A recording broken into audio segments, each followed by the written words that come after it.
get tens here on the button, get flatted by anti-dur, and we saw him before flat with 20 big blinds and then check raise that king high flop. So we're thinking that he isn't just flatting aces here. We're thinking that maybe he has some other hands in his range too, like sevens or sixes, if for some reason he doesn't just want to shove pre like he should, or possibly broadways and stuff.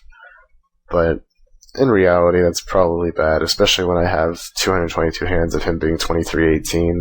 This is just likely to be him trapping like it actually is, as you can see. People just playing like, I don't know, I guess he didn't have history with me or whatever and just felt like it was the best play, and kind of leveled myself into thinking that he could have a hand that's worse than mine, but in reality, he's just not going to. But anyway, we'll get to the actual hand.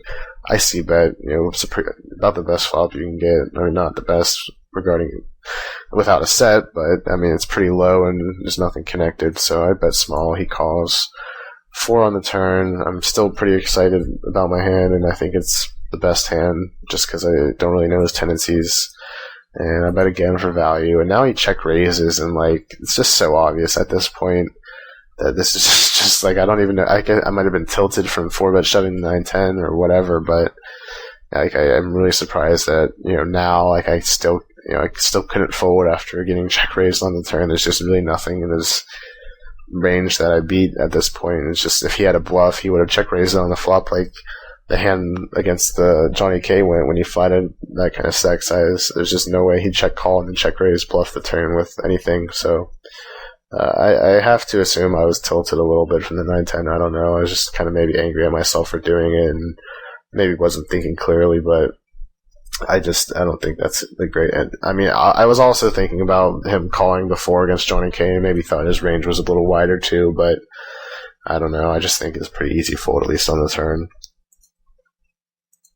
And that's something you should definitely know, because there are a lot of regulars that are like this, and they will flat in completely obvious spots with aces and kings, and then their range for shoving or getting it in is pairs and broadways, and for some reason they think it's better to flat there. And I mean, I don't know. I think if you're going to be shoving on a person who's opening as many buttons as I am, then you should make sure you're shoving aces too, or you're just going to lose value.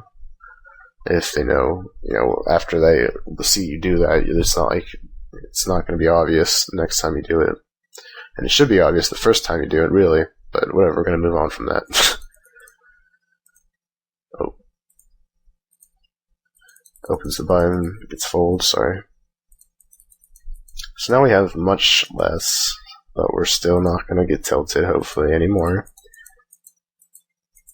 And we're going to try and get the stack back.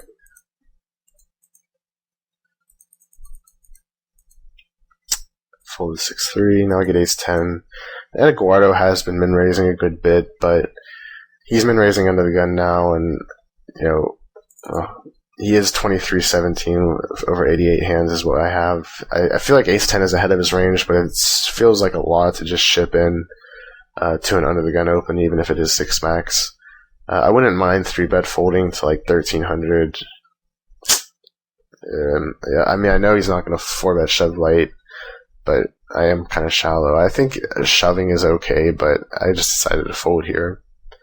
If he was hijack, I guess I'd shove, but again, like I try not to shove much more than 10 or 11 times the size of their bet. Which seems like a bit much. 8-9 off, open the button, get called. Flop an 8, so I'm pretty much going with it against this guy since he seems a little bit loose. But he just check folds.